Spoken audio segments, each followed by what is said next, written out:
তৃণমূল কাউন্সিলরের মারে বৃদ্ধের মৃত্যুর অভিযোগ এবার গ্রেপ্তার করা হলো। উত্তর ব্যারাকপুরের 23 নম্বর ওয়ার্ডের তৃণমূল কাউন্সিলর রবীন্দ্রনাথ ভট্টাচার্যকে অভিযুক্ত কাউন্সিলরকে 6 বছরের জন্য সাসপেন্ড করেছে তৃণমূল। ঠিকই খবর রয়েছে, বিস্তারিত জানবো সমীরণ পাল আমাদের প্রতিনিধির কাছ থেকে। সমীরণ, দেখো, তোমাকে শুরুতেই জানাই যে উত্তর ব্যারাকপুর পুরসভার তৃণমূল কাউন্সিলর রবীন্দ্রনাথ ভট্টাচার্য তাকে গ্রেপ্তার করা হয়েছে। ব্যারাকপুর থানার পুলিশ তাকে গ্রেপ্তার করেছে। তাকে দুপুরবেলা আটক করে জিজ্ঞাসাবাদ করা হয়েছিল এবং তার বিরুদ্ধে অভিযোগ হচ্ছে যে ওই যে বৃদ্ধ তুলসী অধিকারী তাকে লাথি মারার অভিযোগ, এবং সেই লাথি মারার পর তিনি সংজ্ঞাহীন হয়ে পড়েন। এরপর ব্যারাকপুর সেনা হাসপাতালে নিয়ে গেলে তার মৃত্যু হয়। এই ঘটনার পর পরিবারের তরফ থেকে ব্যারাকপুর থানায় লিখিত অভিযোগ দায়ের করা হয় 23 নম্বর ওয়ার্ডের তৃণমূল কাউন্সিলর আইনজীবী রবীন্দ্রনাথ ভট্টাচার্যের বিরুদ্ধে, এবং রবীন্দ্রনাথ ভট্টাচার্যকে ব্যারাকপুর থানার পুলিশ আটক করে জিজ্ঞাসাবাদ করে এবং কিছুক্ষণ আগে তাকে ব্যারাকপুর থানার পুলিশ গ্রেপ্তার করেছে। আগামীকাল তাকে ব্যারাকপুর মহকুমা আদালতে পেশ করা হবে এবং তাকে দীর্ঘক্ষণ জিজ্ঞাসাবাদ করা হয়। এবং পুলিশের পক্ষ থেকে যেটা বলা হয়েছে যে এই ঘটনার তদন্তের জন্য পারিপার্শ্বিক তথ্য প্রমাণ সংগ্রহের প্রক্রিয়া ইতিমধ্যেই শুরু করা হয়েছে এবং ঘটনাস্থলে প্রত্যক্ষদর্শীদের বয়ান ইতিমধ্যে রেকর্ড করা হয়েছে।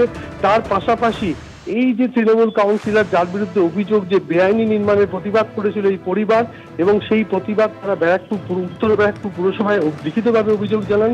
সেই অভিযোগের ভিত্তিতে অভিযোগ করার পর এই পরিবার তার চক্ষুশূল হয়েছিল। আজকে সকালবেলা মনিরামপুরে তিনি এসেছিলেন এবং এসে তিনি ওই পরিবারের লোকজনের উপর চড়াও হন, তার ছেলেকে মারধর করেন, গালিগালাজ করেন। এরপর এই তুলসী অধিকারী তিনি ছুটে আসেন। 81 বছরের বৃদ্ধ, তার ছেলেকে কেন মারা হচ্ছে তিনি জানতে চান ভালোভাবে তৃণমূল কাউন্সিলর রবীন্দ্রনাথ ভট্টাচার্যের কাছে। রবীন্দ্রনাথ ভট্টাচার্য তার সঙ্গে দুর্ব্যবহার করেন এবং তাকে লাথি মারেন, এবং লাথি মারার পর তার মৃত্যু হয়। এবং এই ঘটনায় পরিবারের তরফ থেকে অভিযোগ দায়ের করা হয়েছে এবং অভিযোগের ভিত্তিতে তাকে ব্যারাকপুর থানার পুলিশ গ্রেপ্তার করা হয়েছে বলে জানা যাচ্ছে। এবং এই ঘটনার পর আজকে সন্ধ্যেবেলা মনিরামপুরে ব্যারাকপুরের তৃণমূল সাংসদ পার্থ ভৌমিক উত্তর ব্যারাকপুর পুরসভা তৃণমূল পুরপ্রধান মলয় ঘোষকে নিয়ে মৃতের বাড়িতে যান, শোকার্ত পরিবারের পাশে দাঁড়ান এবং তিনি যেটা জানিয়েছেন যে ঘটনাটি খুবই নিন্দনীয়।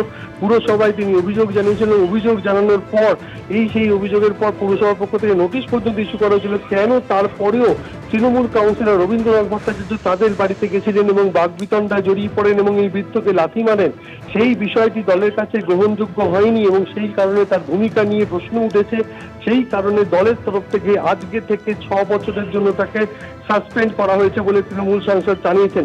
ঠিক তার পরপরই আমরা যেটা জানতে পারছি, ব্যারাকপুর থানার পুলিশ রবীন্দ্রনাথ ভট্টাচার্যকে এই ঘটনায় গ্রেপ্তার করেছে। তৃণমূল কাউন্সিলর রবীন্দ্রনাথ ভট্টাচার্য, আইনজীবী রবীন্দ্রনাথ ভট্টাচার্যকে গ্রেপ্তার করেছে ব্যারাকপুর থানার পুলিশ। ওই 81 বছরের বৃদ্ধকে যার লাথি মারেন তিনি, এবং সেই ঘটনায় পরিবার একেবারেই সমীরণ, তোমাকে এই মুহূর্তে ধন্যবাদ। দেখুন, বেআইনি নির্মাণের প্রতিবাদ করতে গিয়েছিলেন বৃদ্ধের ছেলে, আর তখন বৃদ্ধের ছেলেকে মারধর করা হয়। ছেলেকে বাঁচাতে গিয়ে লাথি খেতে হলো তৃণমূল কাউন্সিলরের, তারপর মৃত্যু হয় ওই বৃদ্ধের। পরিবারের কি অভিযোগ রাখবো আপনাদের সামনে। যে উনি কাউন্সিলর রবীন্দ্রনাথ ভট্টাচার্য 23 নম্বর ওয়ার্ডের, ওনাকে টপকে আমরা এই যে একটা ইনলিগাল কনস্ট্রাকশন হচ্ছে এটার বিরুদ্ধে আমরা বলেছি। ওনাকে বহুবার জানানো হয়েছে, উনি কোনো স্টেপ নেয়নি। তা স্টেপ নেয়নি, তা আপনারা তো ফলপ্রসূ বুঝতেই পাচ্ছেন যে এত বড় একটা বাড়ি উঠে গেছে। স্টেপ নিলে নিশ্চয়ই বাড়িটা হতো না। আমাদের কিন্তু কাউন্সিলর সঙ্গে কোনো কিছু না যে তার বিরুদ্ধে আমরা বলেছি আমাদের পাশে যার জন্য আমাদের অসুবিধা হচ্ছে তার বিরুদ্ধে আমরা বলেছি। উনি এসে থ্রেট করছে আমার হাজবেন্ডকে, উল্টোপাল্টা গালিগালাজ করেছে, 2-4টে চড়থাপ্পড় মেরেছে। এবার সেটা দেখে পাশে বাবা কি করে সে চুপ থাকতে পারে, সে গেছে ঠেকাতে, তাকে এরকম একটা লাথি মেরেছে, সে উল্টে পড়ে গেছে।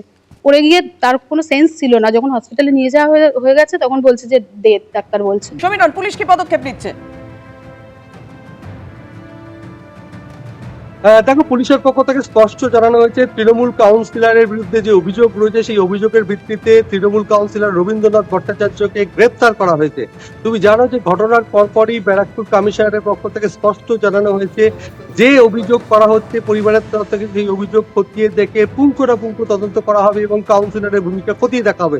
সেই কারণে বিকেল বেলায় তাকে আটক করে জিজ্ঞাসাবাদ করা শুরু করে ব্যারাকপুর থানার পুলিশ, এবং সেই জিজ্ঞাসাবাদ করার পর তার কাছ থেকে সদুত্তর মেলেনি। আর সেই কারণেই রবীন্দ্রনাথ ভট্টাচার্য আইনজীবী তথা তৃণমূল কাউন্সিলর তাকে গ্রেপ্তার করেছে ব্যারাকপুর থানার পুলিশ। আগামীকাল তাকে ব্যারাকপুর মহকুমা আদালতে পেশ করা হবে এবং তার বিরুদ্ধে গুরুতর অভিযোগ তিনি লাথি মারেন ওই বৃদ্ধ তুলসী অধিকারীকে, এবং তখনই তিনি মাটিতে লুটিয়ে পড়েন, সংজ্ঞাহীন হয়ে পড়েন। এরপর ব্যারাকপুর ক্যান্টনমেন্ট হাসপাতালে নিয়ে গেলে চিকিৎসকরা তাকে মৃত বলে ঘোষণা করে। পরিবারের তরফ থেকে স্পষ্ট অভিযোগ করা হয় যে বেআইনি নির্মাণের প্রতিবাদ করেছিলেন তারা, এবং সেই কারণে বারবার তারা রবীন্দ্রনাথ ভট্টাচার্যকে জানিয়েছিলেন যেহেতু তিনি স্থানীয় জনপ্রতিনিধি, কিন্তু তিনি বিষয়টিতে কর্ণপাত করেননি এবং কোনো পদক্ষেপ করেননি। এই কারণে তারা বাধ্য হয়ে উত্তর ব্যারাকপুর পুরসভার দ্বারস্থ হন এবং উত্তর ব্যারাকপুর পুরসভায় লিখিত অভিযোগ জানান এবং সেই অভিযোগ তিনি কেন জানিয়েছিলেন এই কারণে এই পরিবার তার চক্ষুশূল হয়ে পড়েছিল এবং পরিবারের উপর রুষ্ট হয়ে তিনি আজকে সকালবেলা মনিরামপুরে যান। ওই এলাকায় প্রথমে তুলসী অধিকারীর ছেলের সঙ্গে বচসায় জড়িয়ে পড়েন। এরপর তুলসী অধিকারীর ছেলেকে যখন মারধর করছিলেন রবীন্দ্রনাথ ভট্টাচার্য তখন ছুটে আসেন তুলসী অধিকারী 81 বছরের বৃদ্ধ এবং ছুটে আসার পর তাকে তখন ধাক্কা মারেন এবং লাথি মারেন এবং মাটিতে লুটিয়ে পড়েন তুলসী অধিকারী। এর ফলেই তার মৃত্যু হয়েছে। পরিবারের তরফ থেকে ব্যারাকপুর থানায় লিখিত অভিযোগ জানানো হয় এবং অভিযোগের ভিত্তিতে নির্দিষ্ট ধারায় মামলা রুজু করেছে পুলিশ। এখনো কি ধারায় মামলা রুজু করা হচ্ছে সেটা স্পষ্ট নয়, তবে রবীন্দ্রনাথ ভট্টাচার্যের বিরুদ্ধে যে অভিযোগ রয়েছে সেই অভিযোগের কিছুটা প্রমাণ পুলিশ পেয়েছে আর সেই কারণেই তাকে গ্রেফতার করা হয়েছে। আগামীকাল তাকে ব্যারাকপুর মহকুমা আদালতে পেশ করা হবে এবং কিছুক্ষণ সন্ধ্যেবেলা মনিরামপুরে ওই বৃদ্ধের বাড়িতে যান ব্যারাকপুরের তৃণমূল সাংসদ পার্থ ভৌমিক। সঙ্গে ছিলেন উত্তর ব্যারাকপুর পুরসভার তৃণমূলের পুরপ্রধান মলয় ঘোষ এবং তিনি শোকার্ত পরিবারের সঙ্গে কথা বলেন এবং যে মর্মান্তিক মৃত্যুর ঘটনা ঘটেছে এবং সেই ঘটনায় দৃষ্টান্তমূলক শাস্তি দাবি করেন এবং তিনি যেটা জানিয়েছেন যে বেআইনি নির্মাণ নিয়ে উত্তর ব্যারাকপুর পুরসভায় অভিযোগ জানানোর পর পুরসভার পক্ষ থেকে নোটিশ পর্যন্ত ইস্যু করা হয়েছিল। তারপরেও কেন তৃণমূল কাউন্সিলর রবীন্দ্রনাথ ভট্টাচার্য এই পরিবারের সঙ্গে ঝামেলা করতে গেলেন, কেন গন্ডগোল করলেন, কেনই বা 81 বছর বৃদ্ধকে লাথি মারলেন এবং তার ফলে তার মৃত্যু হলো, অর্থাৎ তার ভূমিকা নিয়ে প্রশ্ন উঠেছে এবং দলের তরফ থেকে গোটা বিষয়টি পর্যালোচনা করার পর আজকে থেকে তাকে 6 বছরের জন্য তৃণমূল কংগ্রেস থেকে সাসপেন্ড করা হয়েছে এবং তারপর পুলিশ তাকে গ্রেফতার করে। এই মুহূর্তে তোমাকে ধন্যবাদ সমীরণ। এবিপি আনন্দ এগিয়ে থাকে, এগিয়ে রাখে।